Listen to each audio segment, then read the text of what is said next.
Hello everyone, this is your friend Shinobi Nexus 2.0. Welcome back to the channel. Enjoy the fanfic.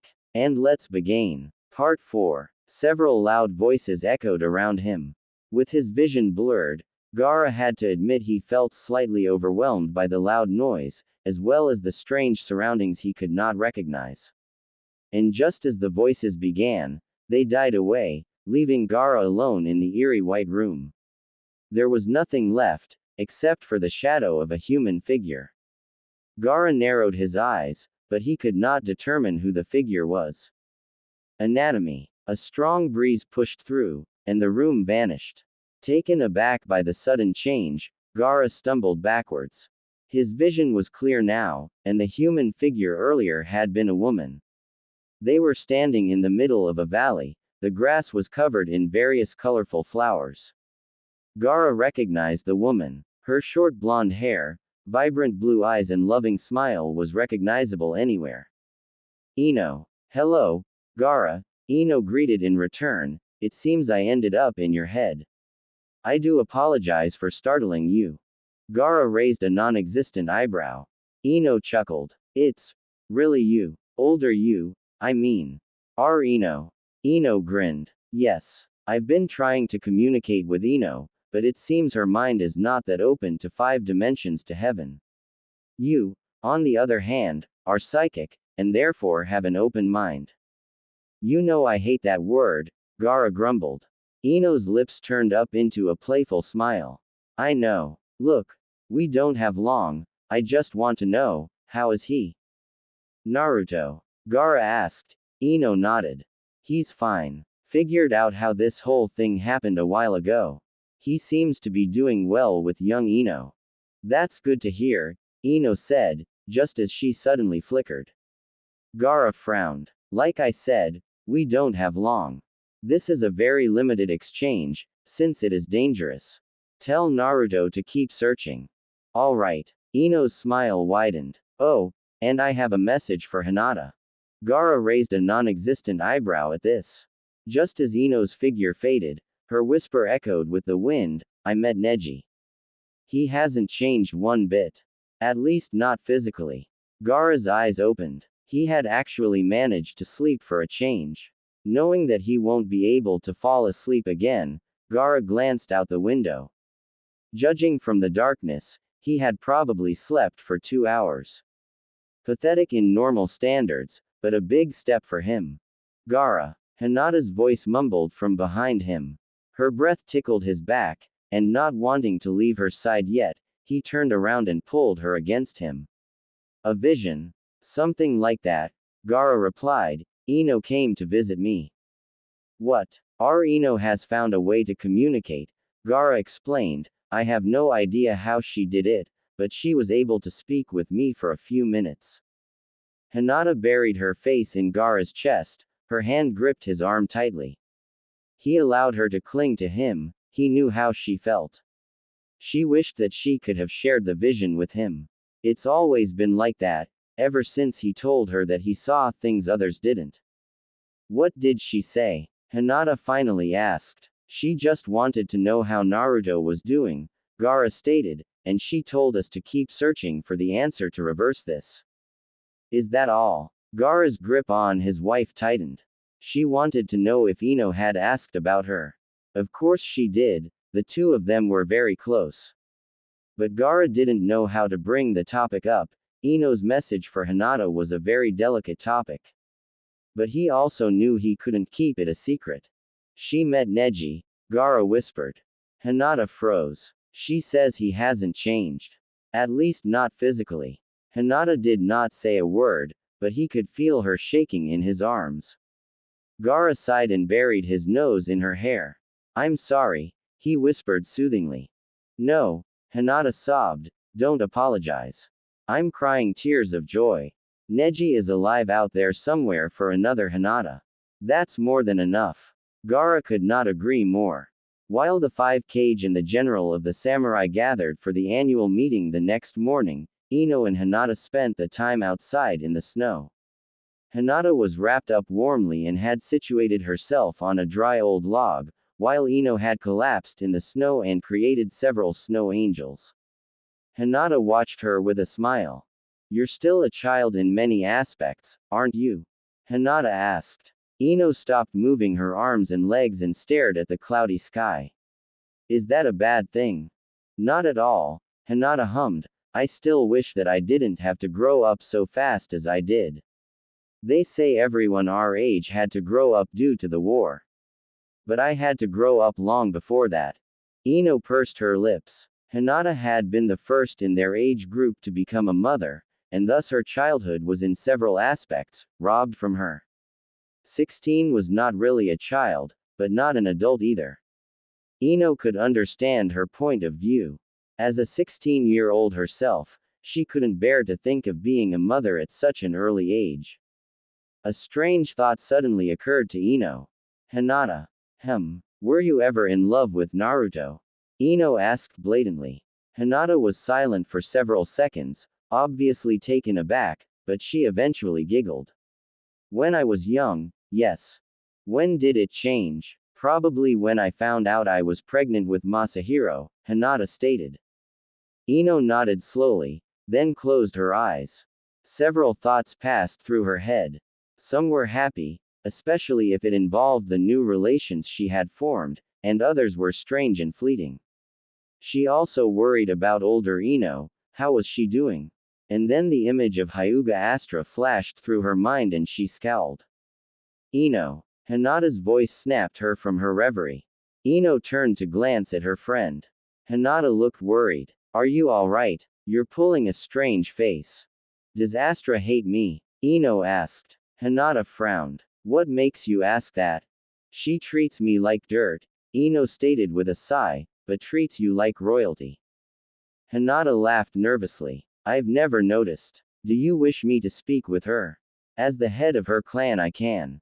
Ino cut Hinata off. Don't worry about it. It's probably just my imagination. Hinata bit her lip, but she did not bring it up again. However, that didn't stop her from thinking. She had to admit, she had noticed Astra's strange behavior, not necessarily towards Ino, but in general.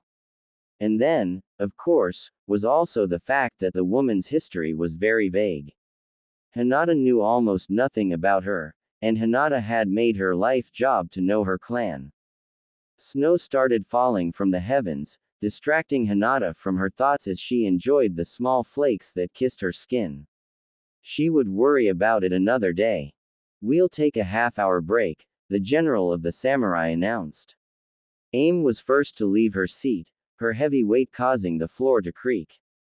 She stormed out of the room before anyone else had even been able to comprehend that they had a break. Always in a rush, the Tsuchikage laughed. Mei glared at him dangerously. And you always have an opinion on everything, Takeshi, Mei growled. Takeshi, the Tsuchikage turned to face Mei. He was smiling wickedly, but Mei was unable to continue their argument due to Sai interrupting them. Mizukage, Sai addressed her formally, would you mind taking a walk with me? Mei blinked as she watched the young man before her.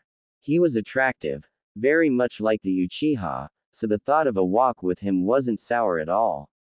But she had a strange feeling he wanted to talk business, rather than woo her.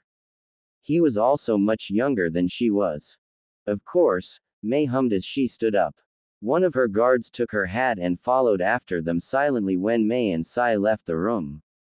Takeshi watched the party leave with interest, then turned to Naruto. Planning a secret allegiance with the Mizukage, Hokage. No idea what you're talking about, Naruto muttered, I didn't ask Sai to speak with her at all.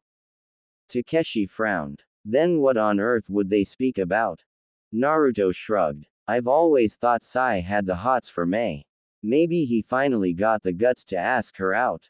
Takeshi threw his head back in laughter. Now that would be a sight to behold. Gaara interrupted the conversation by placing his hand on Naruto's shoulder. Naruto turned to face him, a brow furrowed. Gaara nodded his head in the direction of the door. Naruto followed him without a word. Once they were outside, Naruto stopped. What is it? Naruto asked. Gaara turned to face his best friend. I had a little call this morning.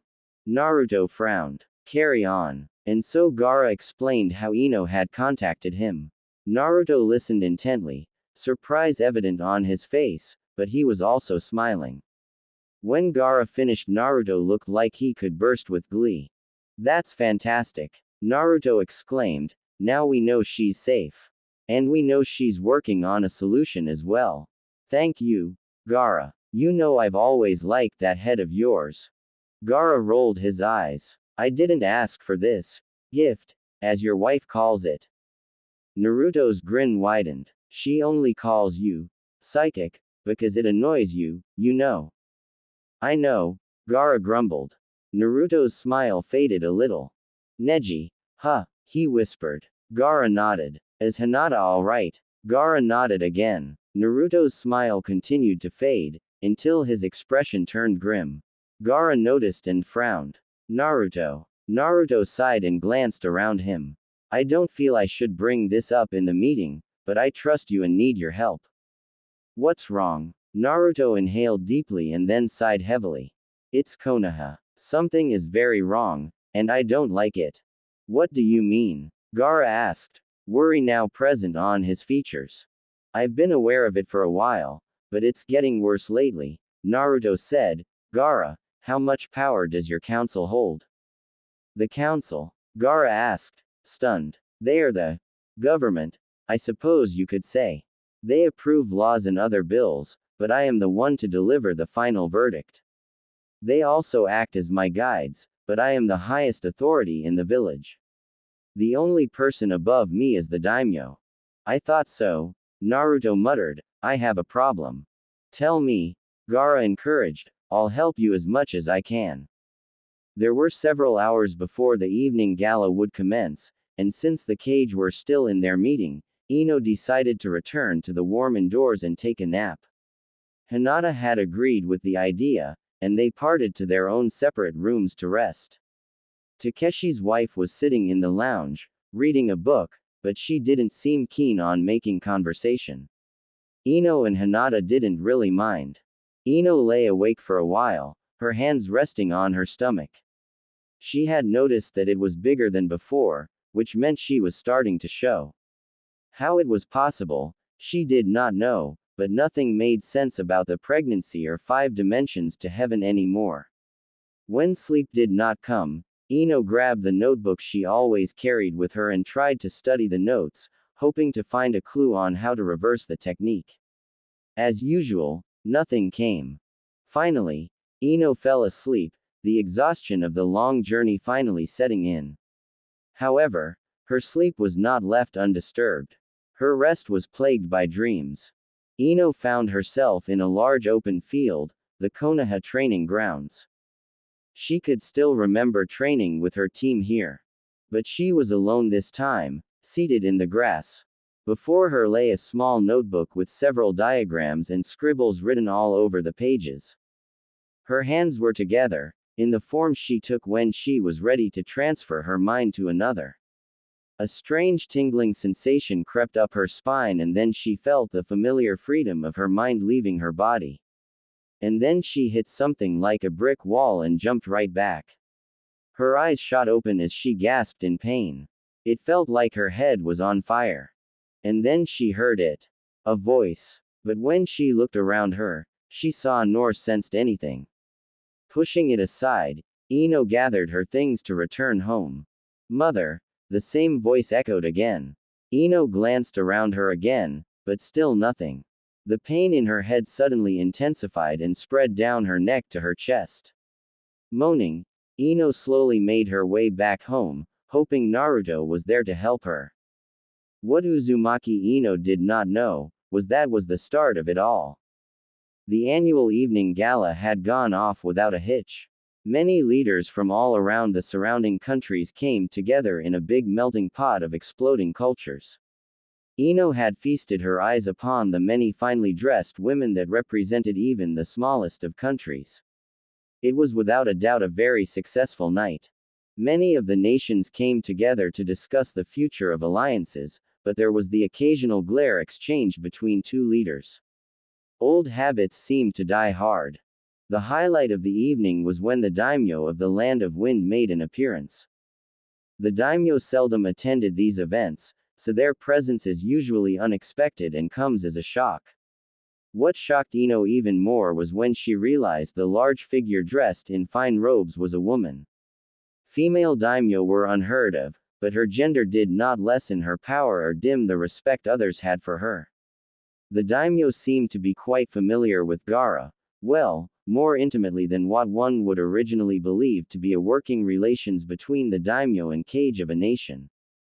Tell me, Ino overheard the daimyo say to Gaara, how is that friend of yours coping with a nation's safety on her shoulders?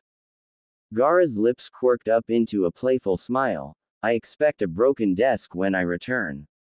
A broken desk? The daimyo asked, confused. From her banging her head on it constantly, Gaara stated. The two leaders of the Land of Wind burst into laughter. Ino could merely watch them, confused. And so the fun ended. After a short night's rest, everyone gathered their things and set in the direction of their home. The group headed for Konoha agreed to meet outside in the morning. Sai and Sasuke were first, as always. Don't you have anything better to do? Naruto asked Sasuke. No, Dobi, Sasuke snorted, unlike you, I don't have a wife warming my bed here. A blush crept onto Naruto's cheeks while Ino just smiled nervously. Sasuke winked at her. I got your back, Ino. Thanks, I think, Ino said in return. Good morning, Hinata greeted cheerfully as she approached the group, Gaara right beside her. Naruto, Ino and Sasuke chorused a, good morning. In return, Sai was watching them from the distance. He seemed a bit agitated. Temari and Kankuro also arrived and the group was ready to depart. They were halfway to Konoha when Sai announced that they stop and rest for a third time. Sasuke grumbled something under his breath, but jumped into a tree and made himself comfortable. Hinata collapsed with a heavy sigh. Gaara gave her a worried look and sat down next to her. Why are we stopping again? Ino asked Naruto. We're halfway, Naruto stated. Gaara, Temari and Kankuro will be returning to Sunagaku. Ino's eyes widened. No one had told her that they would be splitting up on their way back. Ino's gaze immediately shifted to Hinata. She was smiling as Gaara tucked some of her hair behind her ears, but Ino could see the sadness in her lavender-tinted eyes. Ino's heart broke for her best friend. How did the two of them manage to live apart? I'll miss you, Hinata whispered as she rested her forehead against Gaara's forehead. I know, was Gaara's response. Ino tore her eyes away from the scene. It was not very intimate, but was private enough that Ino knew she shouldn't watch. Why do they live apart, Naruto? Ino whispered to Naruto, in hopes that no one else will hear. Gaara cannot leave Suna for a long period of time, Naruto explained, and Hinata cannot become a citizen of Sunagaku while she is head of the Hyuga family. So why doesn't she quit? Ino asked. She can't, Naruto explained, she has no heir. At least not of age. What do you mean she has no heir? Ino asked, surprised. What about her sister? Or Masahiro? The Hyuga elders do not see Masahiro as the rightful heir to the family. And Hanabi refuses to take the position. Ino had to do everything in her control to keep her temper from flaring. She had always known that the Hyuga family had some serious issues, but this was ridiculous. Ino glanced at her friend, who was now gulping down a bottle of water. Ino knew it was none of her business, but she was going to fix this. Hinata deserved happiness. After 20 minutes of rest, Gaara, Temari and Kankuro said their final goodbyes. Kankuro shook hands with Naruto and the two laughed over a joke. Temari gave Ino a hug and a supportive squeeze on the arm. Gaara also shook Naruto's hand, and then proceeded to embrace his wife tightly. Hinata had trouble letting him go, but eventually she did with tears in her eyes. She quickly wiped them away and smiled. And then the three ninja from Suna disappeared into the trees. By the time they arrived in Konoha, it was already dark. A Chunin was waiting for the group by the gate, a duffel bag over his shoulder. He waved to Naruto, who approached him with a worried expression. Did something happen? Naruto asked. The Chunin shook his head. I have a letter for Lady Ino.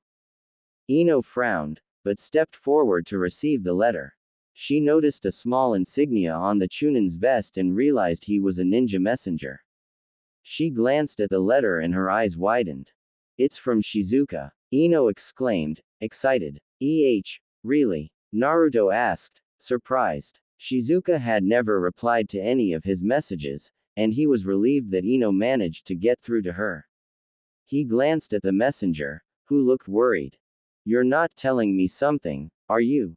Naruto asked. The Chunin bit his lip and looked down at his feet. Forgive me, Lord Hokage, he mumbled, but I've been keeping this a secret for a very long time. Secret? Naruto asked. The Chunin nodded. I've been serving as your messenger for a long time, sir. But for many years, whenever you give me a letter, the High Council would read it first before it was sent. Sometimes your letters are never sent at all. I've tried to evade them, but they threatened my family. I'm so sorry. Hinata gasped, while Sasuke and Sai glanced at each other. Naruto's hand tightened into a fist while Ino started to put the pieces together. So that's why Shizuka never replied to Naruto's letters. She probably never received them. She glanced back down at the letter in her hand and frowned. So why is it that she received it this time? How did you get this letter past the council? Ino asked. The Chunin sighed. I did not report it to them. I've decided enough is enough. Even letters and scrolls sent with hawks are being watched. Ino turned her attention to Naruto. Naruto, this isn't normal. Why does the council have such power? They don't. Naruto growled. They've been acting without my knowledge. I've been aware of it for a while, but had no proof. That's changed now. Are you calling a meeting, then? Sasuke asked. Naruto nodded. Yes, Naruto stated, it's time we fix this.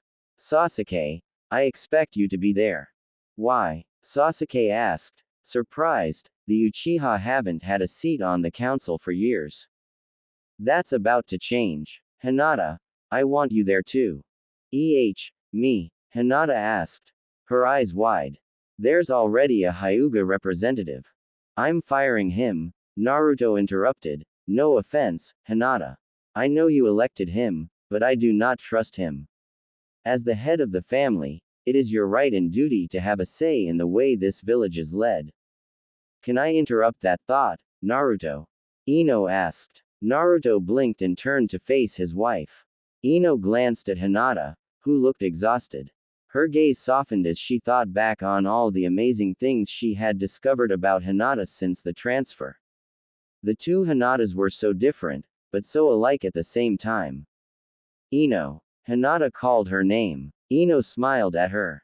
Rather than Hinata, Ino began, I suggest Masahiro take the seat on the council.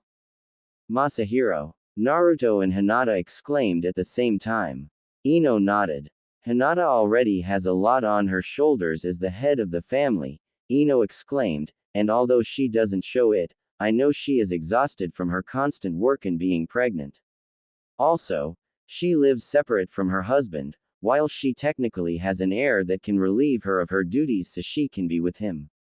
The elders won't accept Masahiro, Hinata began to explain, but Ino interrupted. That's why he must take the seat. That way, he can prove to the elders that he is capable of leading the clan, Ino finished.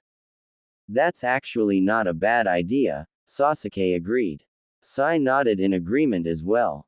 Naruto glanced at Hinata, who looked conflicted. Just think about it, Ino sighed, knowing it wasn't something they could accept immediately. But Ino knew that Hinata deserved to spend her life at Gaara's side and Masahiro deserved to not be judged. Well, Sasuke changed the subject, I'm going home. I have a pregnant wife waiting for me. And I better prepare for when my sister-in-law arrives. I'll retreat as well, Sai stated, I have a painting to finish. With that, The two vanished. Naruto offered to walk Hinata home, but she refused. So they all separated, heading for home after a long journey. Ino couldn't wait to read Shizuka's letter. Ino didn't get a chance to read the letter until she got into bed. Minato had been very excited to see his parents again and demanded their attention for the whole evening. Kagaya was much calmer than her brother, but she did take an interest in the outcome of the 5-cage summit. She listened intently while her father told her about everything that happened. Ino entertained Minato with his soft toys. After tucking Minato into bed, and saying goodnight to Kagaya, who was studying another set of new scrolls from Naruto, Ino finally got to relax and read the letter. Naruto was still in the shower when she opened it.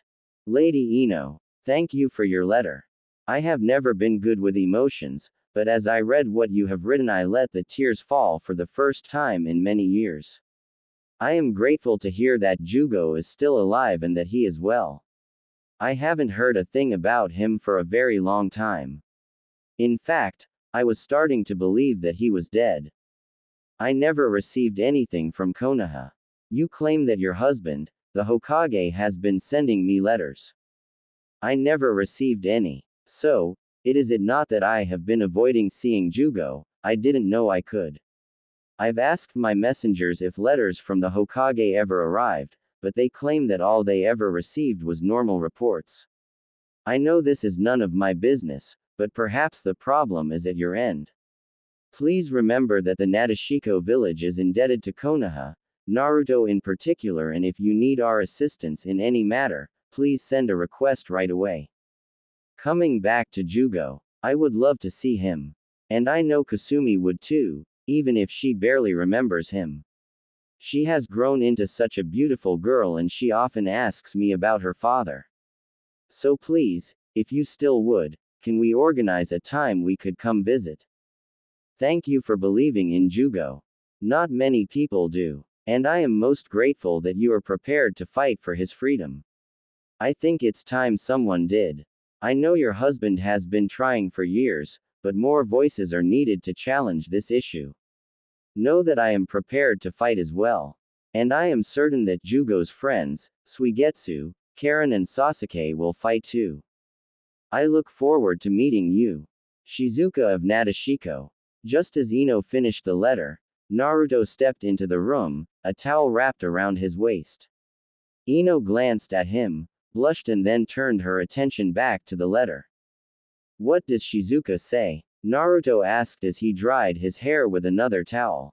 It's just like we expected. Ino sighed. Shizuka never received anything from you. Naruto closed his eyes and bit his lip. Ino remained quiet as he got dressed and climbed into bed. Neither of them said a word as they turned off the lights and lay in silence. Gaara is psychic. Did you know? Naruto broke the silence. Psychic? Ino asked, obviously disbelieving. Well, Naruto laughed, we just call it that. He sees things. Sometimes he sees the future, sometimes he sees the past. Sometimes he just senses danger. Ino, my Ino, always stated that his mind is very open, which made him an easy target for the mind transfer technique. Ino did not know what to say. She wasn't sure what point Naruto was trying to make. But, Naruto continued, it's his open mind that makes mind transfer dangerous. His mind is so complicated, filled with things we can't comprehend, that once his mind is invaded, the invader gets kicked out. In fact, Gaara has put Inoichi in hospital and he didn't do anything. All Inoichi did was cast the technique. What are you trying to say, Naruto? Ino asked, surprised that her father had been defeated so easily. Naruto sighed. Gaara came to me during the summit. Apparently Ino has contacted him. Ino sat up, shocked. Really? She found a way to communicate. Yes, but it is limited and dangerous. She was originally planning to contact you, but apparently your mind is shut off. Ino frowned. What does that mean? I don't know, Naruto shrugged, but she was able to get to Gaara. She says she knows it was 5 dimensions to heaven and we must continue to find a solution. She'll probably do the same. Ino lay back down. So she's safe. She's in my body, isn't she? Yes. You must be relieved. Naruto noticed the sadness in Ino's voice. He turned to face her, even though he couldn't see her very well in the dark. He reached out to take her hand and squeezed it tightly. Ino blinked and turned her head to look at him. Naruto. Don't get me wrong, Ino, Naruto whispered, I am relieved, but that doesn't mean I don't care about you. Ino smiled weakly. But you can never love me the way you love her, right? Naruto remained silent as the words processed in his mind. Naruto pushed himself up on his elbow so that he could look down and directly into Ino's eyes. Ino, Naruto whispered, Are you saying that you love me? A blush crept onto Ino's cheeks and she looked away. Naruto's eyes widened at her reaction. Feeling bold, he lifted his arm and gently touched Ino's cheek. Her skin was warm under his fingers and he had to everything in his power not to lose control. He missed close contact with her, but he knew this was wrong. That thought continued to surge through his head as he leaned down and brushed his lips against hers. Ino stiffened, but Naruto had already pulled away and rested his head on her chest, just between the valley of her. Ino's blush intensified. I would be lying if I said I don't love you, Naruto whispered as he closed his eyes. Naruto. Shish. Naruto hushed her. We'll let the guilt eat us away later. Ino nodded slowly, her heartbeat increasing. Naruto wasn't moving. Was he intending to fall asleep on her? Naruto squeezed her hand again, hoping to calm her nerves. Ino sighed and closed her eyes as she nervously wrapped her arms around him. Yes, the guilt could come later. And she knew that if she ever went back, she'd never look at 16-year-old Naruto the same way again. The sun was just rising above the horizon, signaling the beginning of another day. Several people were already awake in Konoha, preparing for work or already stationed around several areas of the village, keeping watch. Hitaki Kakashi was one of the ninja on duty that morning. He had been assigned to watch the front gate, even though it was usually a Chunin's job. Naruto had not given him details, but something was wrong and he only trusted Kakashi to watch the gate. Traffic this early in the morning was slow, so Kakashi didn't expect anyone to arrive on his shift. Bored, he pulled out his favorite book, Ika Ika Paradise, and dived into the dramatic romance. He was just about to get lost in his book when he noticed someone was approaching the gate. With a sigh, Kakashi closed his book. Naruto had also requested that Kakashi properly check everyone who entered the village. Kakashi had his suspicions, but he decided not to bring it up with Naruto. He knew Naruto could solve the problem himself. He had truly grown into a powerful Hokage. The fourth would have been proud. So, you're on duty this time, Kakashi? A voice asked. Kakashi looked up and was surprised by what he saw. It hadn't been one person approaching the gates, but two. A young man with onyx eyes and black hair was standing across from him, his hands on his S. Behind him stood his mother, a woman in her late 40s with brown hair and crimson eyes. Natsumi. Kakashi greeted the young man, then he glanced at the woman, and Beneko. I was not aware you would be visiting. Didn't Sasuke tell you? Natsumi asked, confused. No, Kakashi replied. He glanced at Beneko, who seemed to be distracted. Natsumi noticed as well and turned his attention back to his mother. Is something wrong? Natsumi asked. Kakashi.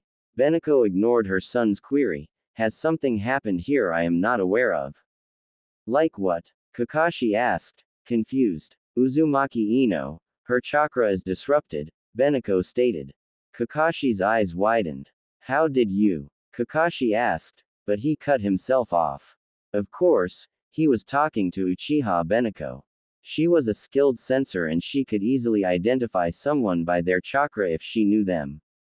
After all, it was the only way she could identify someone. Also, Beneko continued, there's a strange chakra in the shopping district.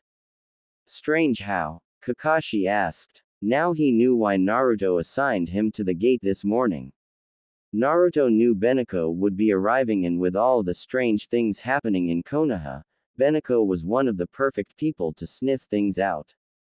Kakashi had no doubt that Karen was doing the same. Beneko narrowed her eyes in concentration.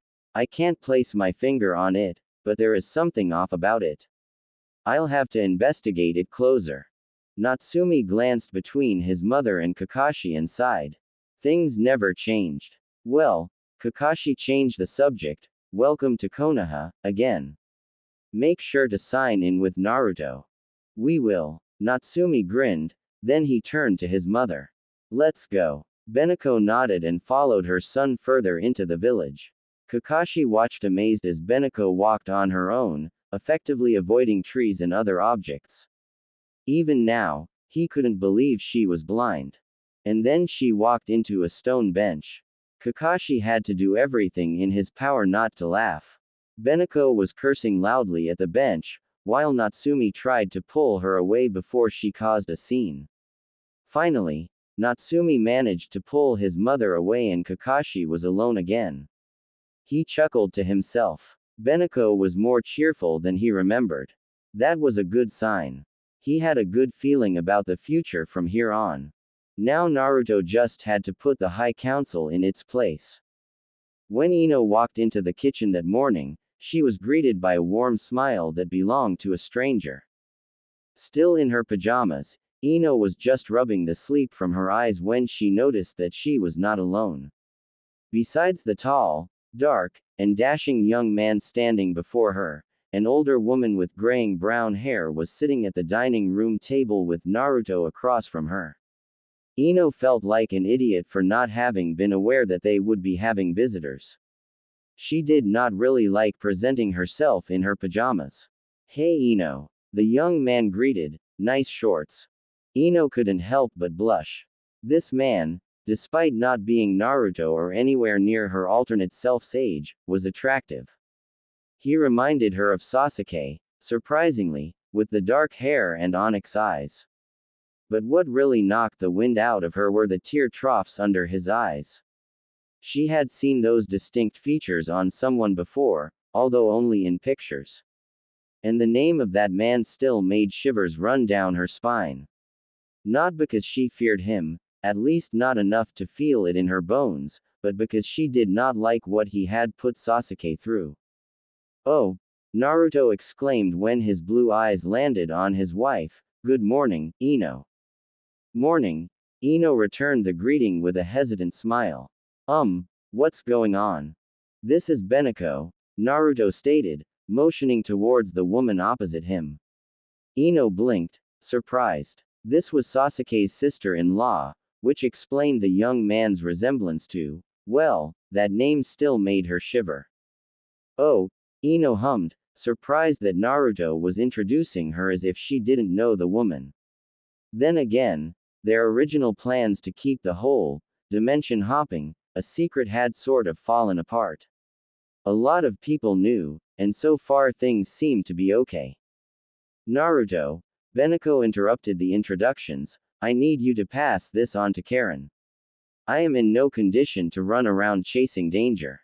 Naruto turned his attention back to the older woman. Of course. I'll make sure Karen knows every detail. Now, this chakra you sensed in the shopping district, what is it like? Beneko seemed to ponder this for a while, allowing Ino time to try and decipher what was going on. Natsumi had since moved to the window to stare at the street outside. He seemed awfully intrigued by a bicycle. Finally, Beneko spoke. I am not sure how to explain it. How about I dismantle it and explain it in color? Color? Naruto asked, confused. He did not seem convinced that Beneko was approaching the topic very well. Yes, Beneko continued. I'll use Ino as an example. This got Ino's attention. Ino, who is clearly not your wife in spirit, has 3 different chakras in her system at the moment. Each has its own color. What do you mean I have 3 different chakras in my system? Ino interrupted, surprised. As a medical ninja, She was well aware of chakra and how it worked in the body. 3 chakras were not common. In fact, it should be impossible. Some ninja had crazy bloodlines that allowed them multiple chakra sources, but Ino was certain she was not one of those. Beneko sighed in irritation. Just let me explain. First, there is the yellow chakra, the main chakra. However, in Ino's case, this is disrupted. Like I'm under a genjutsu, Ino interrupted again, having heard it before. Beneko nodded. Yeah, Naruto agreed, we sort of deduced that, too. How did you figure it out? I'm blind, not stupid, Beneko snapped. I can sense this is not the Ino we know. Her chakra is far too undeveloped. What's that supposed to mean? Ino asked, annoyed. It means that you are still carrying the chakra levels of a teenager, Beneko retorted. As a ninja grows older and stronger, their chakra increases. Occasionally it decreases, depending on what you do with it, but that is not common. Right, Ino huffed, moving to sit down next to Naruto. He placed his hand on her knee and gave it an affectionate squeeze. Returning to our original topic, Beneko said, there is a third chakra in your system. It's a minuscule amount, almost tiny enough to be ignored. This one is red. Red, Naruto exclaimed as he shot up, surprising both women. Panic was all over his face, but Ino could not determine why he was panicked. Hold your horses, Naruto, Beneko sighed, I meant figuratively. Don't worry, I was not alluding to Kurama. Besides, if it was him, you would have known. Oh, yeah. Naruto laughed nervously and sat down again. Ino looked at the two of them, an eyebrow raised questioningly. Who the hell was Kurama? When was the last time you spoke with him anyway? Beneko asked. Naruto did not answer at first. Ino noticed his shoulders tensing, and reached out to gently touch his back, rubbing soothing circles to calm him down. It's been years, Naruto finally grumbled. The last I heard of him was just before Minato was born. I see. Well, this tiny speckle of red chakra in Ino's system is exactly like the chakra I sensed in the shopping district, Beneko concluded her explanation. You sure it's not Kurama? Naruto asked as he ran his fingers through his hair. Because if it is, at least I know I can handle him. No, it is not, Beneko replied, and even if it was, would you really stand up to him? Naruto did not respond. He's your friend, Naruto, Beneko continued, do not forget that. Because I highly doubt he'd forget you. That made Naruto smile. Hey, I did grow on the guy, didn't I? So I've been told, Beneko agreed. So, this chakra, it could be what caused all this. It could be the source of the whole, dimension hopping, thing.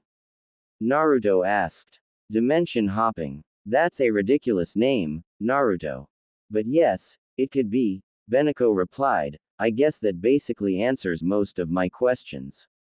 I had been meaning to ask what happened to, well, Landis with this Ino. Thanks, Beneko, Naruto said. I'll tell Karen all of this. Are you sure you want her to take over the investigation? I'm old, blind and retired. I've not been a kunoichi for several years. I am not strong enough to be wandering into potentially dangerous situations, Beneko hummed. Besides, I'm only here for a few days to spoil my young niece. Ah yes, Makoto, Naruto grinned. She's gotten bigger. I can imagine, Beneko replied. Her gaze had softened and looked almost sad. Ino wondered why the woman looked so lonely when she was clearly talking of something happy. Before Ino could ask, Natsumi joined the conversation. Yo, Mom, could I hang here with Kagaya for a while? Natsumi asked. Don't. Yo Mom, me, young man, Beneko scolded sternly, and why are you even asking? You're turning 22 soon. I think that's old enough to make your own decisions. Okay. Maybe I was more asking permission from Naruto and Ino, Natsumi muttered as he rubbed the back of his head. Kagaya would love to see you again, Naruto said. She's upstairs studying some scrolls one gave her. Be sure to knock, or she'll have your head. Thanks, Naruto. Natsumi grinned as he skipped to the stairs. Ino watched, amazed. He was awfully cheery for an Uchiha. Not to mention a fully grown Uchiha. Silence enveloped the room until Beneko stood up, her chair loudly screeching along the floorboards. Naruto stood up as well, preparing to follow her. I think I'll take a walk, Beneko stated. Why don't you join me, Ino? Sure, Ino muttered, wondering why the woman would want to take a walk with her. Just let me get dressed. You have never met me before, Beneko boldly pointed out once they had reached a nearby park. The walk up until then had been rather awkward and quiet, neither of the women had said a word. Ino had, however, received the occasional greeting from villagers, all of who obviously knew who she was, at least in this dimension. It was strange as being recognized as the Hokage's wife. Did that make her the first lady? No, Ino replied, not sure where Beneko was going with this. In fact, Beneko continued as they walked down the path into the park, you never even knew I existed. No, Ino replied again, Sasuke never mentioned you, and there are no files that record Uchiha Itachi getting married. Who ever said we were married?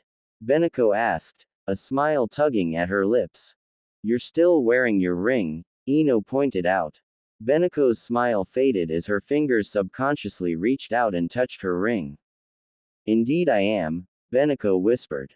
I don't even notice putting it on anymore. That's how automatic it has become. Really? Because judging by your age, you wouldn't have been married long before he, died. Beneko finished the sentence for her. No, you're quite right, but also wrong. We were 13 when we married. What? Ino asked, surprised. It's a long story, Beneko stated. Marriages at young ages are less common now, but back then it was not considered strange at all. Our marriage was one of convenience for the High Council. You see, Konoha's elders and the council are tainted. They are drunk with power and they will do anything to keep that power. That includes marrying off children to combine bloodlines. So you were forced to marry him? Ino asked, her disgust directed at the council increasing. She knew the High Council was tainted. They had already caused plenty of trouble, but now this too. Well, yes, and no. I did not like that they were using me to get my genes into the Uchiha bloodline. But I agreed to marry him because I cared about him. I knew that the council was going to marry me off someday, even if I said no, but with Itachi, I knew he would care for and respect me. After all, he was my best friend. Why were you so important? Ino asked bluntly. She nearly kicked herself for sounding so rude, but Beneko merely chuckled. You really don't know me, Before I was married, my name was Senju Beneko. Ino stopped walking. Beneko halted a few steps ahead of her and turned around. Senju. As in Tsunade? As in the first Hokage? Ino asked, flabbergasted. Yes, Beneko hummed, Tsunade and I are cousins. My grandfather was Senju Tobirama. What? The second Hokage had kids? Just one, Beneko replied, a son. My father eventually married my mother and had me. Oh, but none of that is really important, Beneko changed the subject. Think about it, Ino. You have never heard of me. I am a Senju, one of the few who still remain. If you have never heard of me, what does that mean? Beneko started walking again. Ino had to run to catch up to her. Ino was confused. She had no idea what the woman was trying to explain. What are you trying to say? Ino asked. That because I have never heard or read of you, it means you don't exist where I come from. That small smile returned to Beneko's lips. You are still intelligent, much like your other self. Ino stopped walking again, her legs frozen. Could it be true? Could it be that Beneko did not exist in her dimension? Was that even possible? Shouldn't there always be a copy of a person in other dimension, dead or alive? And if Beneko was right, If there was a chance that some people didn't exist, who else out there was like that? And what kind of threat would this pose? Would it change anything? I don't know what to say, Ino finally muttered. Then don't say anything, Beneko replied, just think about it. My grandfather was Hokage, my great-uncle and second cousin also both Hokage. I am a Senju who married an Uchiha, despite the rivalry. I married a criminal, one of the biggest Konoha has ever seen. Do you not think I would have showed up somewhere by now? The only answer I can find is that I do not exist in your dimension. I was never born, and I'm sure there are others just like me. Ino's eyes widened. Beneko had a point, and it all made sense. But she had no proof. If only she could contact older Ino. Meanwhile, with 37-year-old Ino, Blue stared at Blue. Ino and Naruto were sitting across from each other in a tea house, tea steaming before them. They had decided to sit down and try to decipher a way to reverse the transfer, but neither of them were coming up with any ideas. If only I had my notebook, Ino sighed as she rubbed her temples with her fingers. Naruto frowned. Notebook? Naruto asked. Yes, Ino replied just before she took a sip of her tea. She let the liquid roll around in her mouth, savoring the taste, before putting her cup down. I created the 5 dimensions to heaven. It took me several years to get the formula, and then I realized it was too dangerous for normal use. So I stopped and labeled the technique forbidden. The notebook has all your formulas in it. Yes. And other notes and scribbles. If I had it, I could go over it all again, and try to find what I am missing. Didn't you tell Ino through Gaara to essentially do that? Well, yes, Ino sighed, but not in those words. And there's no guarantee that she will understand the formulas. Oh, Ino sighed and pulled her fingers through her long hair. She had let it loose when they arrived because she had been developing a headache from having it up all day. It was just barely past 5 and the sun was slowly setting over the horizon. She had spent the whole day with Naruto, feeling the most comfortable with him. He also seemed to enjoy her company, despite the whole, we're married in another reality, thing. What I would do to openly communicate with the other side, Ino grunted, that would allow me to work with Ino. We could find the answers together. Why not try to communicate like the last time? Naruto suggested. I told you, Ino huffed, annoyed, it's dangerous and gave me a bloody painful headache. Naruto smiled sheepishly and silence ensued. The two sipped their tea, at a loss for what to do. Suddenly an idea struck Naruto, who jumped up, excited. I got it, he shouted. What? Ino asked, surprised at his sudden outburst, but enjoying it much the same. It was good to see him energetic. You said you ended up communicating with Gaara, right? Because he has an open mind or whatever? Naruto asked. Yes. Ino asked hesitantly. Where was he going with this? Well, Naruto hummed proudly, why don't we ask Gaara to do it? Ino frowned. I mean my Gaara, the one from this dimension, Naruto continued to explain. Maybe he's open-minded too. Maybe he could communicate with Gaara from your world without the side effects. Ino blinked, allowing Naruto's words to sink in. Her first thought was that it would be impossible. Gaara was not from the Yamanaka clan and therefore he could not use the mind transfer that was needed for the technique. But then a tiny voice interrupted that thought, reminding her that Gaara did not need to be from her clan to be able to communicate mentally. Her thoughts wandered to a memory, distant but important. It was the memory of when she first found out that Gaara was special. Ino hated the desert. It was hot, dry and ruined her skin. She could not wait to complete the mission and return to Konoha where there was more humidity to allow her skin some moisture. She also couldn't wait to take a bath. Nevertheless, Ino was a kunoichi and she persevered, no matter the condition.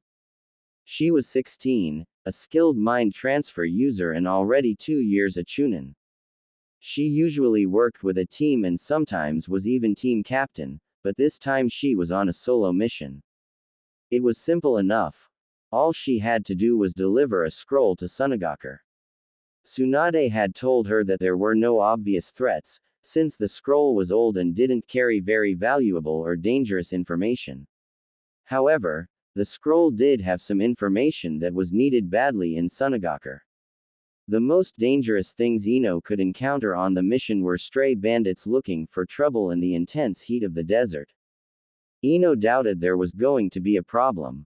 She arrived in Sunagaku after traveling for 3 days. Ino was lucky enough to evade any sandstorms, which picked up just after she arrived.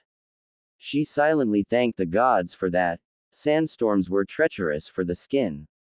Ino was immediately escorted to the Casecage's office. Now, she knew who the Casecage was. After all, he had been Casecage almost as long as she'd been a Chunin, but she hadn't actually seen him since the rescue mission when they were 13. The thought of meeting him again was a little daunting. The guard that escorted her from the village gate took her all the way to the Casecage's office's door. He even knocked. She found this a bit odd. It was almost as if he thought she was a child that needed babysitting. But she shrugged it off. She shouldn't be thinking like that. There was no response from the other side of the door, and the guard frowned and knocked again. Ino just waited patiently. She wasn't really in a hurry. She could not return to Konoha until the sandstorm stopped, anyways. Then, she felt it. It wasn't strong or obvious, but she felt a familiar sensation in the back of her head. It was the same tingling feeling she got when training with her father. He would try to invade her mind and she'd block him. It was the same light, prickly sensation that occurred just then, as if someone was trying to enter her mind, but at the same time it wasn't quite the same, because she did not feel threatened. It was almost as if someone was tickling her in the back of her head. And then it stopped and the door opened. A blonde woman stepped out, who Ino immediately recognized as Tamari. "Oh," Tamari said, "you're here. You can go in." Tamari stepped aside, allowing room for Ino to enter. She thanked Tamari, who merely smiled and closed the door behind her. Ino looked straight ahead at the desk. Behind it sat Gaara, perfectly calm, dressed in black. He was staring out the window. "I have just arrived from Konoha," Ino stated, "with the scroll you requested. The Hokage has also included a letter addressed to you." Gaara ignored her. Ino felt a twinge of annoyance. What kind of leader ignores a ninja from an allied country? Ino tried to get Gaara's attention. "Lord Casecage." The tingling sensation returned. Then, Gaara turned to face her, and a shiver ran down her spine. His eyes were blank. The normal green-like eyes were very pale. It looked almost as if he was possessed. Ino panicked. Should she call for help? Was this normal? And then, just like that, Gaara snapped out of it. His eyes returned to normal, and the tingling disappeared as well. "My apologies, Ino. I was talking to someone," Gaara apologized, as if nothing out of the ordinary had just occurred. "Talking to someone?" Ino asked, dubious. Who on earth could he have been talking to? Gaara noticed his slip of the tongue and sighed. That did not make sense.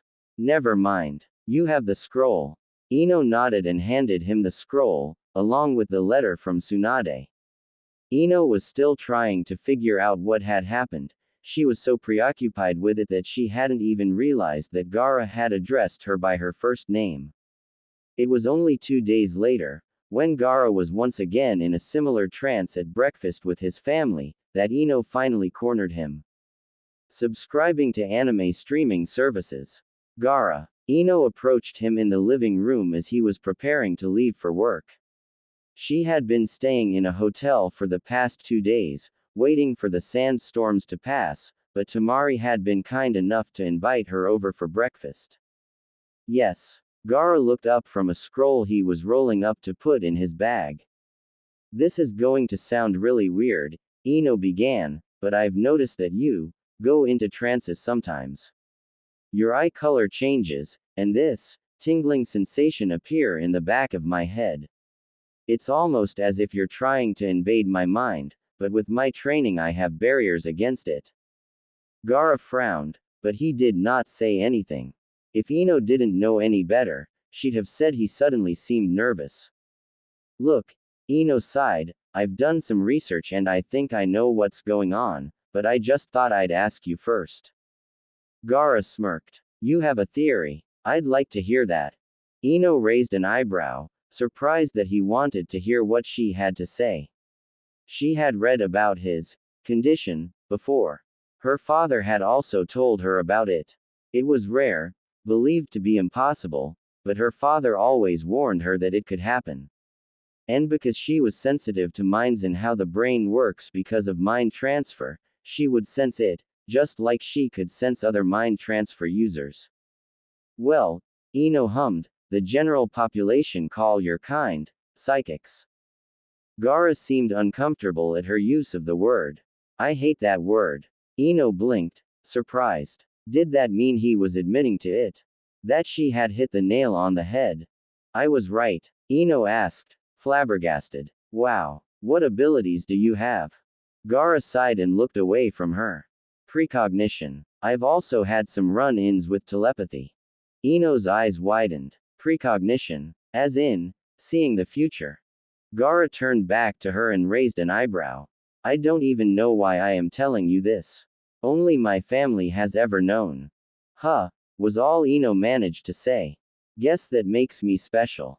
So, who were you talking to the other day? What? Gaara asked, confused. You told me you were talking to someone in your office, Ino pointed out. Who was it? Gaara was quiet for a few minutes. He seemed to be debating with himself whether he should tell her. Ino knew he did not have to. She was sticking her nose into this business after all. But she was curious. She had never thought the legends of psychics were true. And to think she could sense them. Finally, Gaara relented. Shukaku. Ino blinked. Who was? Oh, right. Shukaku was the one-tailed Biju. The one that had been sealed into Gaara before he was born. And also the very same one that had been extracted from him several months earlier. Shukaku. Ino exclaimed. But he's been extracted and sealed by Akatsuki. How on earth could you still communicate with him? Heck, why do you still communicate with him? Gaara smirked. The Akatsuki's seal does nothing to block telepathic links, if you can manipulate them. And my reason for communicating with him is really none of your concern. Right, Ino hissed. So Gaara could still communicate with the demon that had lived inside of him. Can you communicate with the other Biju? I can, Gaara replied, but I don't. I've only ever spoken to 2 Biju. I've mainly communicated with Shukaku, obviously, but I have also spoken to the Kyuubi once. Subscribing to anime streaming services. Really? Ino asked, amazed. She knew the Kyuubi was under Konoha's control, but she was still not certain who it had been sealed into. She had her theories though, much like the rest of the Konoha 11 did. She could still remember discussing it with Shikamaru. He was convinced that Naruto was the host, and she had constantly told him it was impossible. And then she befriended Naruto and started training with him. His stamina was insane and he healed very quickly. That tipped her off. And the markings on his cheeks were also a bit of a giveaway. But she had to admit she liked his whiskers, they made him cute. Yes. Now, have I satisfied your curiosity? Ino. A voice snapped her from her memory. Ino looked up into Naruto's worried eyes. She smiled. Sorry. Just remembering something, Ino replied. I don't know if Gaara here would have the same abilities, or even just a hint of it. But we have to try. Naruto grinned. Great. I'll go ask Granny Tsunade if we can leave for Suna right away. Ino blinked. What? Right now? Yeah, why not? Oh, Ino trailed off. Truthfully, she wasn't allowed outside of the village. Tsunade had banned her from missions and leaving the village when she first arrived, and that has not changed. She wasn't sure if the old woman was going to allow her to leave after she broke her promise to keep her identity a secret. Just then Sai materialized next to their table, nearly scaring Ino out of her wits. She stared at him, surprised once she calmed down. He looked so young, but it was good to know that he was part of Team 7. He was a good friend to Naruto, even in her dimension. Naruto trusted Sai with his life and had even appointed him Anbu commander because of it. Naruto, the Hokage has summoned us, Sai stated. Really? I was just going to head there. Do we have a mission? Naruto asked. I don't know, Sai said. Bugger. Naruto sighed. And here I was ready to go to Suna with Ino.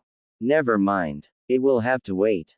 Ino smiled weakly. No, Naruto. You go. I'll be okay on my own. You sure? Naruto asked. Yes. Now go before Tsunade gets annoyed, Ino said. Naruto nodded and disappeared with Sai. It was past 8 and Ino had still not returned home. After Naruto left with Sai, she had ordered more tea and continued to think of the issue at hand. Asking for Gaara's assistance was smart, but what if he didn't have the same abilities, even on a minor scale? She would never get access to her notebook, which would mean she would have to find the answer somewhere else. But Naruto was right, they had to try. It was a bit late to report to the Hokage, but Ino knew Tsunade would still be in her office. She needed to get to Suna, and soon. And she had to convince the Hokage to allow her to go as soon as possible as well. So, after paying the bill, Ino gathered her things and headed for the Hokage Tower. As she was walking, she got a sudden odd feeling in her gut. She stopped walking and furrowed her brows. Something was wrong and her gut was telling her to turn left. Why? She did not know, because the Hokage Tower was straight ahead. But the feeling nagged her and before she knew it, Ino had turned left. She walked for a short while until she passed a familiar face. And it suddenly felt like she was forgetting something important. Shikamaru? Ino asked, surprised. Her friend looked solemn, his hands tucked in his pockets. He was heading in the opposite direction, but he stopped when he heard her voice. Hi, Ino, he greeted. Subscribing to anime streaming services. What's up? It's complicated. You're married to Naruto, right? In my dimension, yes, Ino replied. Where was Shikamaru going with this? What happened after Itachi died? Shikamaru asked. Ino blinked, still not fully comprehending what Shikamaru was saying. And then it clicked and she felt her stomach drop. No, she muttered, tears forming in her eyes. Yeah, Shikamaru sighed, I had a feeling it was similar in your dimension. He's up ahead. Ino nodded and pushed past Shikamaru, her heart heavy. She had to get to Naruto as soon as possible. She had to be there for him, she had to comfort him, just like he had comforted her when Choji died, even though it was a different Naruto that had done that. Ino, Shikamaru called out. Ino stopped and turned around, annoyed. She had to get to Naruto. Shikamaru sighed. Take care of him, okay. I've already talked to him, told him I know what it feels like, but he needs comfort now. I know, Ino whispered. She was already crying. I know. With a nod, Ino turned around again and dashed away into the darkness. She knew exactly where Naruto was. He would still be where Shikamaru left him, all alone on a bench. And as she ran, her limbs screaming to run faster, she continued to cry. She cried her heart out for Naruto. Because Jiraiya was dead. The deep end. With 37-year-old Ino. Naruto wasn't crying, nor did he show any sign of morbid depression. Instead, he seemed to be in deep thought, but his eyes were puffy and swollen, which was evidence of fallen tears. Ino had found him like this on a bench outside Konoha's hospital. She mentally kicked herself for jumping to conclusions. Shikamaru never said anything about Naruto being in tears or inconsolable. No, as always, her friend had seen a man in pain, a man who was hiding it and thought perhaps she should be there for him. Maybe get him to open up. Or maybe Shikamaru just thought Naruto would like to see her. Ino nearly collapsed beside the bench, Her legs were sore since she had pushed herself to run faster than she normally would. Hey! Naruto greeted her, but his voice did not carry the same energy as usual. Ino looked up at him. Hey! The two stared at each other in utter silence. Guess we both lost a teacher now, huh? Naruto broke the silence. Ino frowned, not following, until she remembered that Asuma had passed away in this dimension. She swallowed thickly and nodded. Naruto smiled weakly. Shikamaru found me moping. He then dragged me here. Naruto pointed at the hospital as he said this. Ino frowned, trying to figure out just why exactly Shikamaru had bothered to bring upset Naruto to a hospital. He was not physically injured, and no medic could heal a broken heart. And then it clicked and Ino gasped. Kurenai? She asked. Naruto nodded. Yeah, he exclaimed excitedly. She was huge. I mean, like, pregnant huge. Ino chuckled softly. In the past few days, Ino had found herself really thinking about the dimension she was in. There were many similarities she had found, events that had occurred in both dimensions.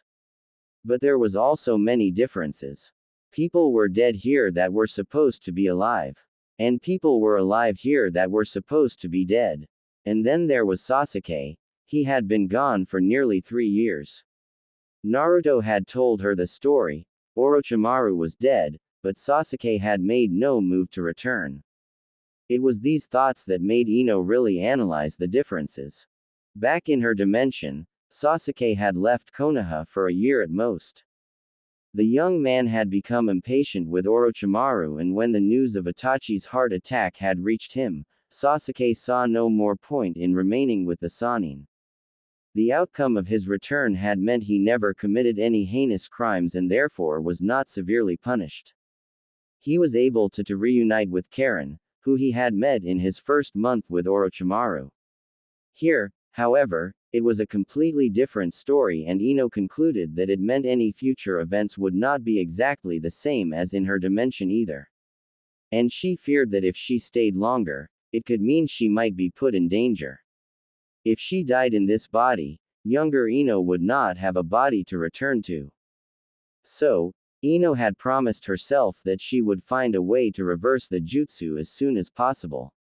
She knew that it was possible that she was dying slowly right now. That had been the outcome of the previous time she had used the jutsu. And with the way events were turning out, she knew a war was coming. Perhaps not one the same as the one of her youth, but a war nonetheless. And this world needed its Ino, not her. Ino. Naruto's voice snapped Ino out of her reverie. She hadn't even noticed that she was spacing out. Sorry. Ino apologized. I was just thinking about how the two dimensions really are different, but still so similar. But enough about that. How are you? Ino stood up and sat down on the bench next to Naruto. The floor was getting uncomfortable. Naruto sighed and closed his eyes. I'm okay, I guess, Naruto muttered. Shikamaru knocked some sense into me and Iruka-sensei consoled me last night. But it's hard. Ino smiled sadly and reached out to grasp Naruto's hand. He allowed her to lace their fingers together. I know it's hard, Ino whispered. I might not have lost my teacher, but I've lost my teammate. And my best friend. Naruto looked at her, alarmed. She had never told him that Asuma was still alive in her dimension. In fact, she hadn't gathered the courage to tell Shikamaru and Choji either. It just didn't feel right, telling them she still had dinner and laughs with their teacher, but they no longer couldn't. Asuma isn't dead, Naruto asked. Not in my dimension, no, Ino replied. Oh, was all Naruto could muster to say. Choji, however, wasn't so lucky, Ino whispered with a choke. She felt Naruto's hand squeeze hers. Sakura wasn't lucky either. Naruto's grip on her fingers went slack and Ino berated herself for brining up the subject of dead companions.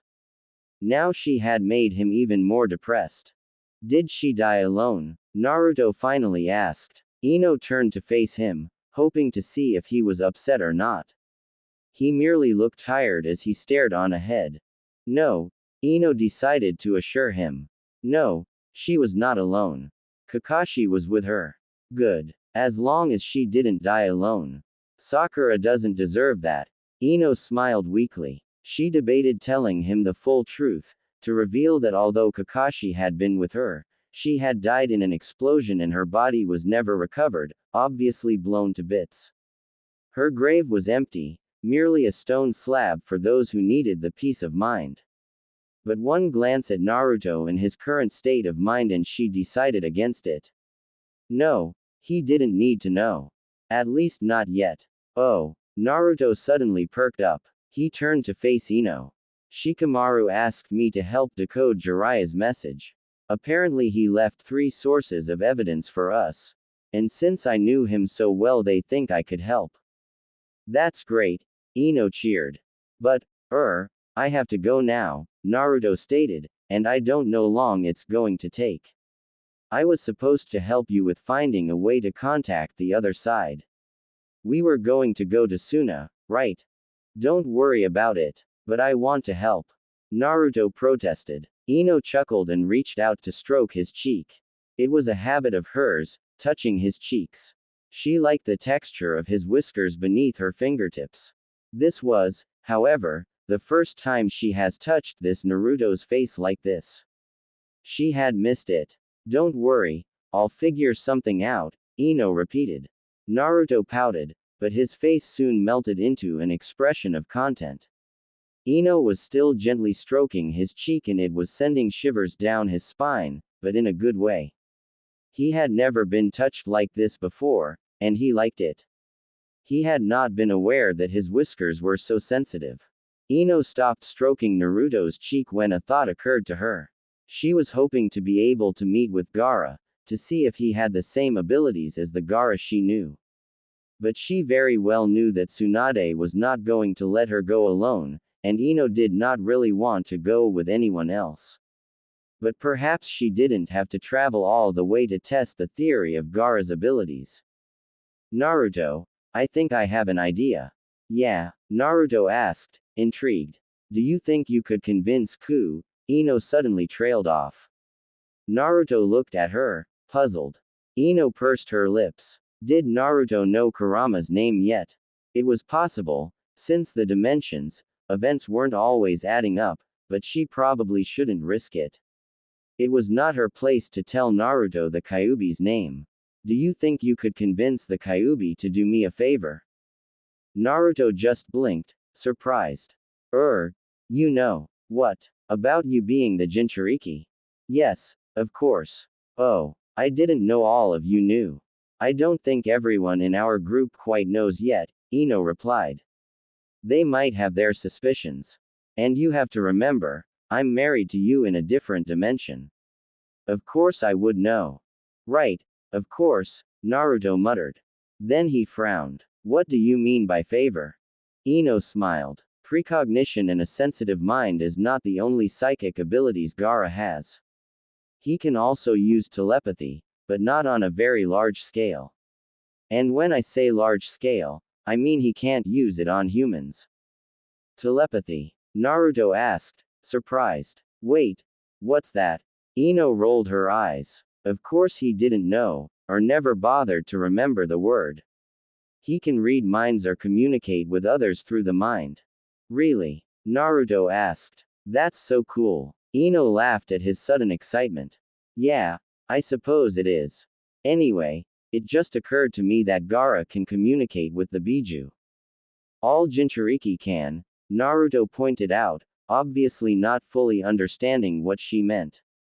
Yes, you can communicate internally with the Biju sealed within you, but Gaara can communicate with all of them, even over long distances.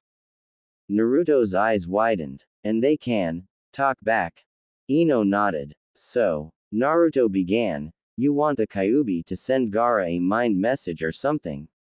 And if he responds, then he can obviously communicate with the other dimension. Something like that, yes, Ino responded. Well, I can try to ask him. He's a grumpy though and might tell you to mind your own business. Ino laughed. I am well aware that he is a grump pot. You ask him first, and if he refuses to cooperate, I'll use mind transfer to talk to him myself. Although only if you consent. You can talk to him inside of me? Naruto asked, surprised. Ino fought the urge to roll her eyes. Only if I take over your body. I suppose that should be okay, Naruto said. Just don't look where you're not supposed to. Ino smirked. I wouldn't dream of it. 16-year-old Ino. Happy birthday, Minato. The crowd cheered as the little boy blew out the 6 candles on his cake. Only one remained burning, and Kagaya laughed as she told him he obviously had a girlfriend hidden somewhere. He did not understand and quickly blew the last candle out. He didn't want a girlfriend, girls were scary. Minato cheered happily as his friends and their parents clapped. Ino then proceeded to slice the cake, calling out to everyone to line up for a slice. Minato was served first, since he was the birthday boy. Then all the guests were served, leaving the rest of the family to last. After everyone had had their share of cake, the children all gathered in the living room to open presents. Ino sat on the couch behind Minato, who was sitting on the floor and excitedly ripping apart wrapping paper. Naruto joined her and wrapped his arm around her shoulders, his affectionate gaze focused on the little boy sitting by his feet. Ino could do nothing but smile. The first present he opened was from Kagaya, a collection of scrolls and books on becoming a ninja. Ino raised an eyebrow. She wasn't sure if that was really an appropriate gift for a boy who had just turned 6. Minato seemed to be confused too, since he was staring at the items with a frown on his face. Remember how you asked me to train you last year? Kagaya asked, noticing the confused look on her little brother's face. Minato nodded. Well, I will show you some tricks, and you'll need to know the rules. So I got you the books. Don't worry, I'll help you read them. Minato's eyes lit up. Really, sis? You'll show me how to throw a kunai, and shuriken? And how to use mommy's mind transfer? Kagaya nodded. Yeah, although we might wait before trying mind transfer. You can't even mold chakra yet. And I'm only going to show you basics. You're too young for dangerous stuff. Minato pouted, but he still seemed very excited. Ino smiled. She had not been aware Minato was so keen on becoming a ninja. Perhaps this would be good for him and Kagaya both. Ino had no doubt that Kagaya would teach Minato properly so that one day he would become a fine ninja. The next present was from Naruto. He had insisted on buying a present himself when Ino suggested they buy something for him together. Ino had agreed, and she hoped Naruto didn't buy something idiotic or dangerous. It was a toy kunai set. For your training, Naruto stated when Minato looked at him. Minato's eyes lit up. Ino turned to Naruto, surprised. Toy kunai, can't have him throwing real ones yet, Naruto replied. Kagaya approached me about her gift idea. She wanted to know if it was okay. I gave her my permission, but on the condition that they use toy weapons for the time being. You're smarter than I thought you were, Ino whispered as she rested her head on his shoulder. Naruto laughed and squeezed her shoulder. Thank you for looking out for them. I was worried about him training with real weapons, he's so young. He is, but he is very excited to become a ninja like you. Me? Ino asked, surprised. Not you. Naruto laughed. Have you not noticed how our kids look up to you? But, Ino trailed off. You're the Hokage. You're the hero. You're more powerful than I am. Why am I the role model? I think I scare them.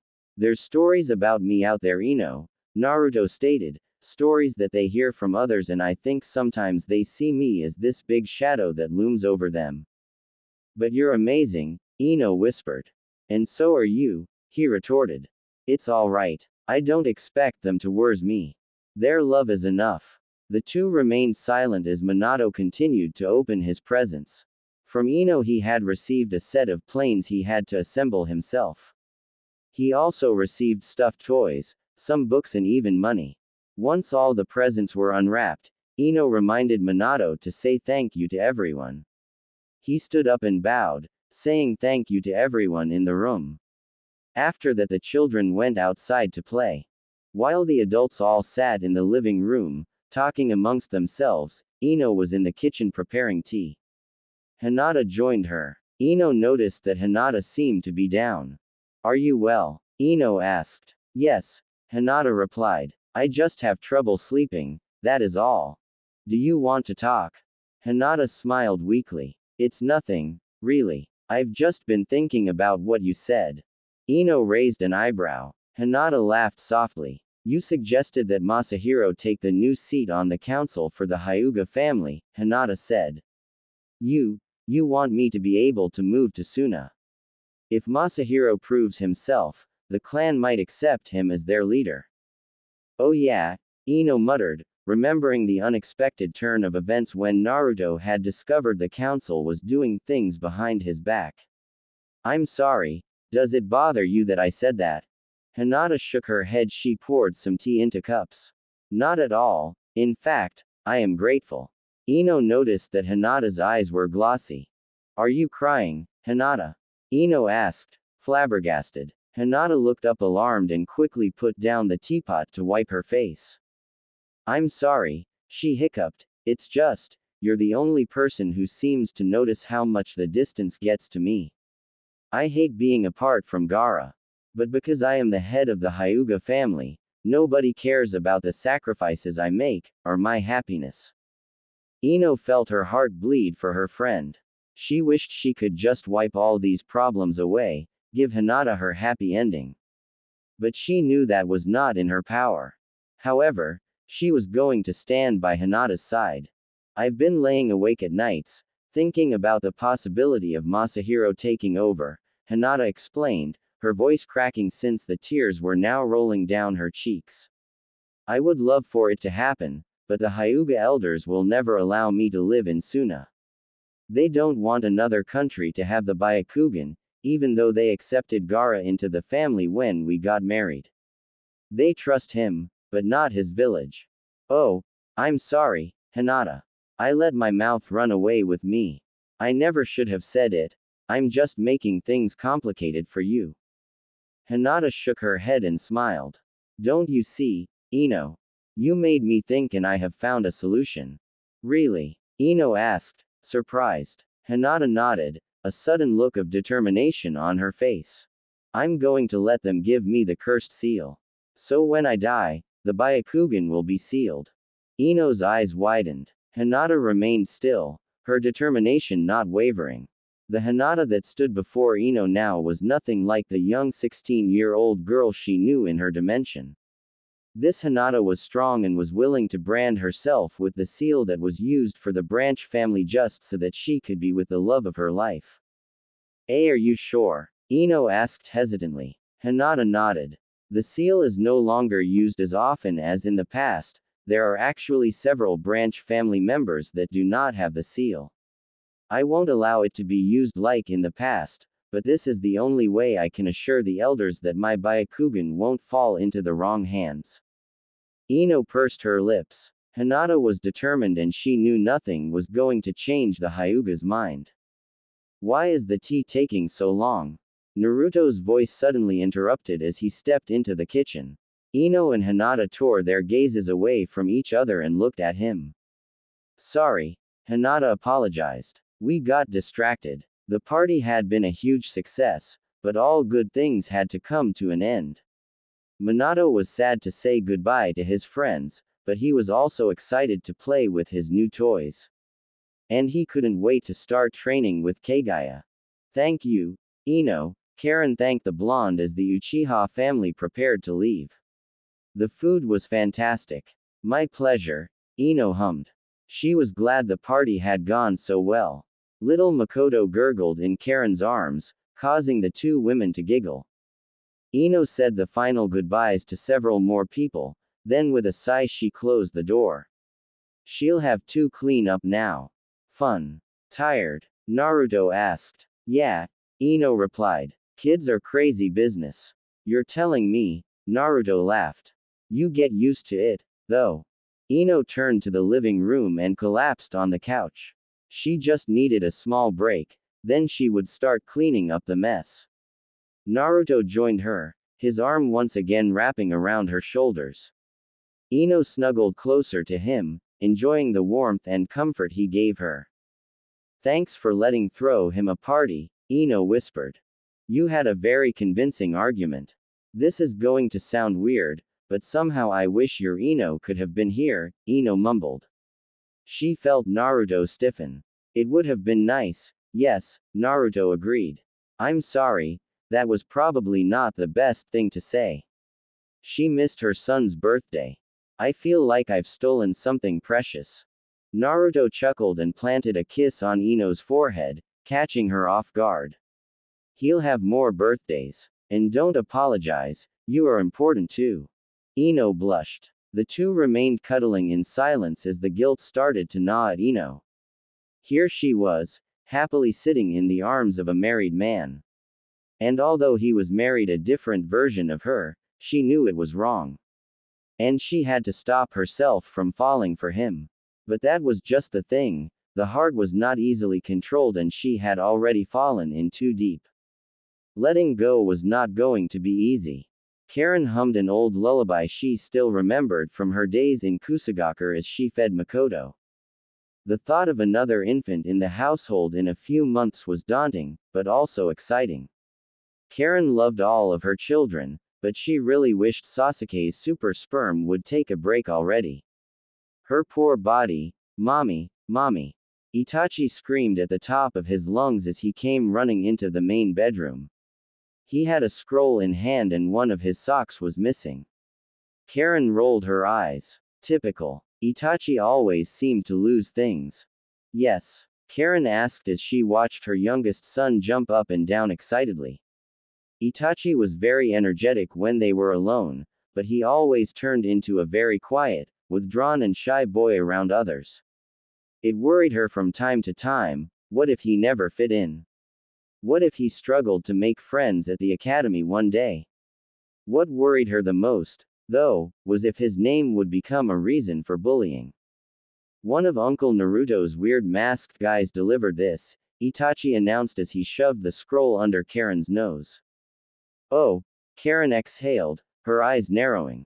Masked guys? That meant Anbu. Karen had already been placed on maternity leave since it was dangerous for a pregnant woman to be out in the field and in line of danger, so a scroll delivered by the Anbu was not expected. Because that scroll could only contain one thing, a top-secret mission. Secret enough that Naruto wouldn't even dare to speak to her himself about it, because people could overhear. "Is it for Daddy?" Karen asked. It was a logical question, since she was on leave and all. "No," Itachi replied, "your name's on it." Karen frowned. Naruto wouldn't have given her a mission unless she really was the only one who could do it. So it was big and very very secret. And the Anbu was stupid enough to give the scroll to a child. Which probably meant the scroll was sealed very well or written in code. "Okay." Karen sighed, "Hold on to it for a second. I need to finish feeding your sister." Once Karen finished feeding and burping Makoto, she put the baby in her crib and took the scroll from Itachi. Itachi knew that scrolls from the Anbu was secret, since Sasuke had been part of the Anbu for several years, so he left the room to go play outside. Karen released the seal on the scroll and opened it. She scanned over the writing and sighed in frustration. It was written in code. She reread the strange combination of numbers and letters, trying to find a clue to how she should approach decoding the message. Naruto would have left the clue for her, because this was not something she could take to the Konoha cryptanalysis team. After rereading it twice more, Karen's eyes halted at a combination of letters that formed a word. Mind. Karen frowned, trying to figure out how that would help her solve the code. Something with mind, and then it hit her. Karen smirked as she headed to the study. Naruto had used the classic, page number and line reference code and the book he had chosen was Mind Matters. Funny, since the book was written by his wife. But as Karen pulled the book off the bookshelf, she couldn't help but feel that Naruto had chosen this book for a reason. Not because it was written by Ino, but because this mission involved her. Did Naruto know something about the transfer she did not? Determined, Karen sat down at the desk, the scroll and book open and ready. She had to quickly decipher the message to get on with the mission and possibly finding out how Ino came into the picture. Sarutobi Konohamaru stood quietly under the gates of Konoha, his arms crossed and eyes closed. It was early morning and his team had been assigned a mission. They had agreed to meet at the gates, but he was the first to arrive and none of the others had turned up yet. Good morning, Konohamaru, a voice interrupted the silence. Konohamaru opened his eyes, surprised to see that Uzumaki Kagaya was the first of the students to arrive. She had been assigned to the mission the last minute upon Konohamaru's request. He felt a three-man team would not be able to pull the mission off. Hey kid, Konohamaru greeted with a grin. Kagaya returned the grin. As her godfather, Kagaya had always been close to Konohamaru and it had been a long time since she saw him last. My name is not Hokage's kid, Nara Ryuji. Kagaya huffed, annoyed. Ryuji laughed and poked her forehead. At 16, Ryuji was just newly promoted to Chunin and was a distant cousin of Shikamaru. Like other Nara men, Ryuji wore his hair in a high ponytail and had a goatee on his chin. The only distinctive difference he had from his Nara relatives was his hair, which was blonde like his mother's. Kagaya will be joining us on our mission, Konohamaru stated, watching bemused as Ryuji continued to poke Kagaya, much to her annoyance. Really? Ryuji's eyes lit up. So we can do the Ino Shika Cho formation. That would be so cool. Konohamaru rolled his eyes, while Kagaya just smiled. She had worked with Team Konohamaru before, since she had inherited the Yamanaka clan's abilities and Ryuji and his teammate, Cheza were from the Nara and Akamichi clans respectively. It was logical that they worked together. However, she had not been assigned to their team when she graduated because of their age difference. Ryuji and Cheza were 3 years older than her and therefore they had already been assigned a team. And there were no members of their clans her age, older and younger, yes, but unfortunately none born the same year she was. She often joked that it was a bad year for the Nara and Akamichi clans. Sometimes she wished she could swap teams. She loved Sasuke and her teammates. Okay, maybe Maeda Wataru was a bit annoying, but Kagaya sometimes looked at her mother and Shikamaru, as well as other members of the three clans and felt jealous. She wanted those bonds too. Kagaya was snapped out of her deep thoughts when Cheza arrived. Cheza was short and plump with lilac-colored hair cut into a bob and dark eyes. She did not have facial markings on her cheeks like others in her clan, rather she had red markings accenting her eyes. She smiled when she spotted Kagaya. Thank goodness you're here, Cheza said, these boys drive me insane. What's that supposed to mean, Cheza? Ryuji grunted. It means you're a royal pain in the ass, Cheza retorted, her hands on her S. You're incredibly lazy and bore the hell out of me. At least with Kagaya here I'll have something to talk about. Like what? Fatty foods? Ryuji asked with a snort. Cheza narrowed her eyes dangerously and clobbered him over the head. Now you too, Konohamaru scolded, although his eyes were sparkling with humor, stop it. We have a mission and teamwork is important. Now you sound like Kana. Ryuji moaned. She's always muttering about teamwork. Of course she is, Cheza snorted. She's Hitaki Kakashi's daughter, you blithering idiot. Konohamaru sighed. These two were never going to change. Kagaya just laughed at the scene before her. She had witnessed it countless times before, but their bickering never got old. Noticing that time was getting ahead of them, Konohamaru cleared his throat, immediately causing the bickering to cease. Cheza and Ryuji turned to face him, both red in the face. Good. Glad that still gets your attention, Konohamaru said. I will now explain the details of our mission as well as our battle strategy if we are attacked. Yes, Ryuji, the Ino Shika Cho formation is part of the strategy, so stop hopping so excitedly. Cheza chuckled under her breath as Ryuji stopped hopping and blushed. She never quite understood how such a lazy idiot could have so much energy at the same time. When he was overly excited, it reminded her of their former teammate. Cheza sighed and shook her head. No, she was not going to think about that right now. Once Konohamaru explained the mission, the team was ready to depart. While Cheza and Kagaya exchanged pleasantries while traveling, Konohamaru and Ryuji agreed on a sparring challenge once the mission was over, although Ryuji tried to worm his way out of it at first.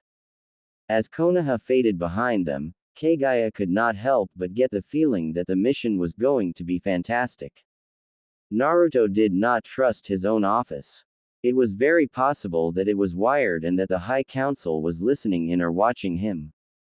He had to be very careful with what he did and what he shared, because they could not know that he was onto them.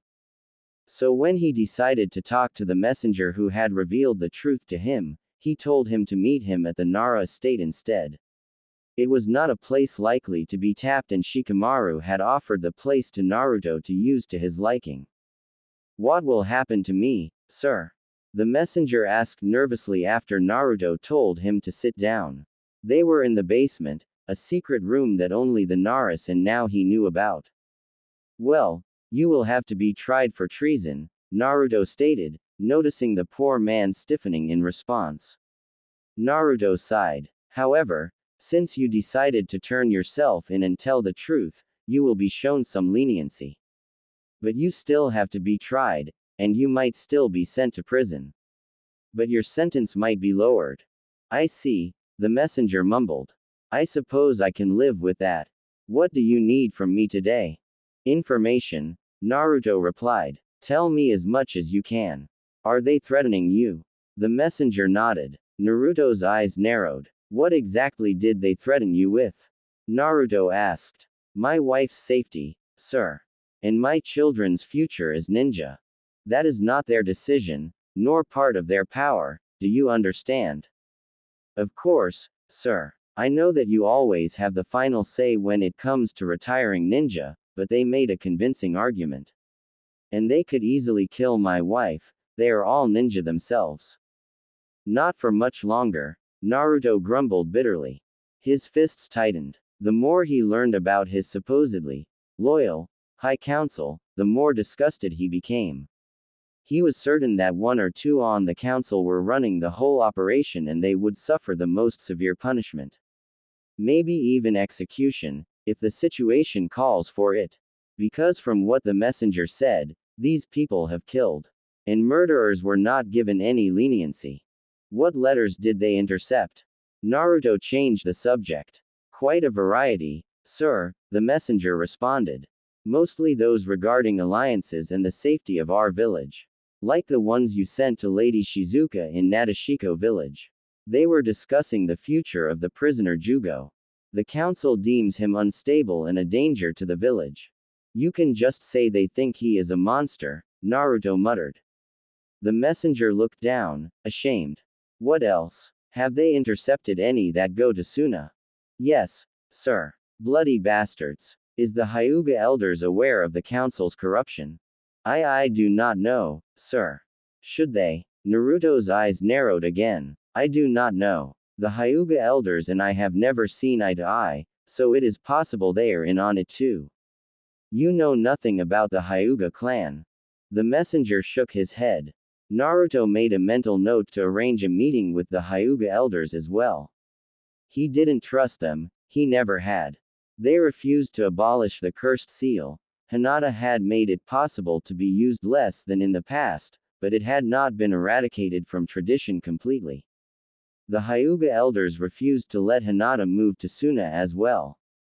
It was starting to grate on his nerves, and as Shikamaru constantly warned him, it could lead to a war between Konoha and Suna. What about to the other nations? Naruto asked. The council are wary of the other nations, the messenger admitted, and because of that they made sure all letters were delivered. They did not want them to become suspicious of their movements. It could ignite a war. All of this can start a war, Naruto barked.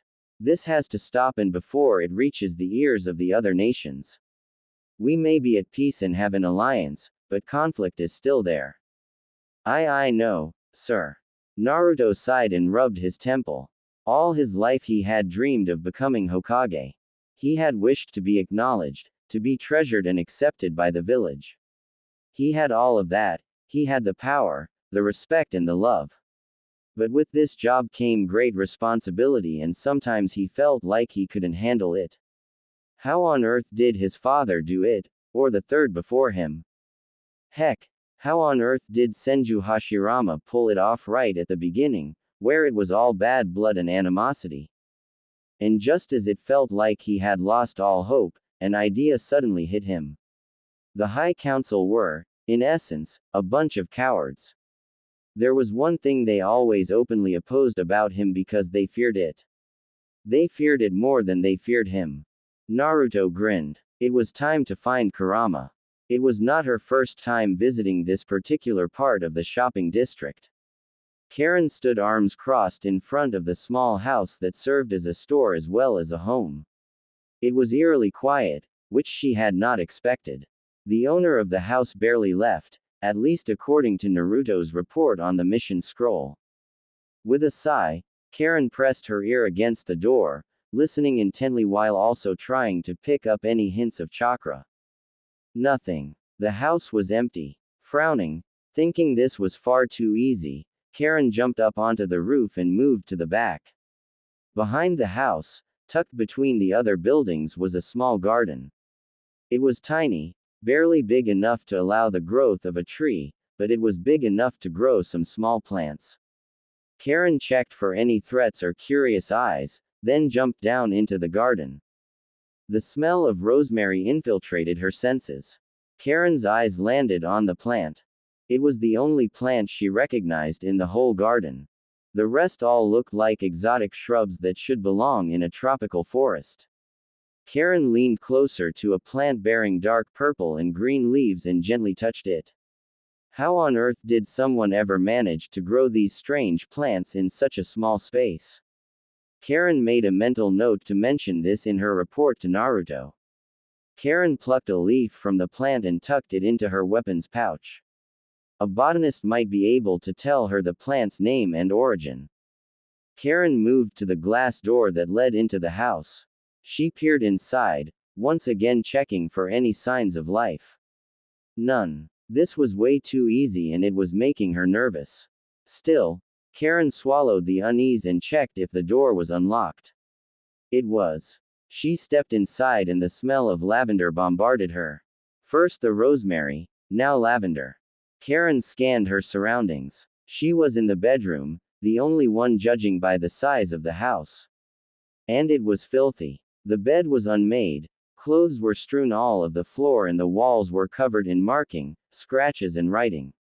Karen frowned and stepped closer to the wall on her right. She lifted her arm and traced her fingers over some writing, trying to make sense of it. The mind. Infiltrate. Cage. Beasts. Karen's fingers froze over the word cage. What did Gaara have to do with this? No, wait, it might not refer to him, but one of the previous cage. Karen moved along the wall, reading more of the strange disjointed words and sentences, hoping to be able to find a link.